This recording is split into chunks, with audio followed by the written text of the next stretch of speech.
Assalamu alaikum. I hope you are well. Now I want to say about decision language systems. Decisions define direction. Direction creates movement. Movement produces results.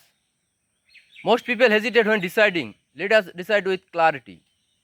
Clear decisions reduce confusion. Confusion weakens action.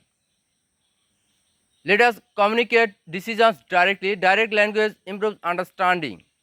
They avoid vague statements. Vague language creates uncertainty.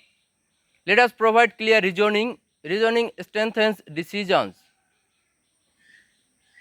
They communicate next steps. Next steps create action. Let us take responsibility. Responsibility builds trust. Trust strengthens leadership. Strong leadership creates results. Decisions are not suggestions.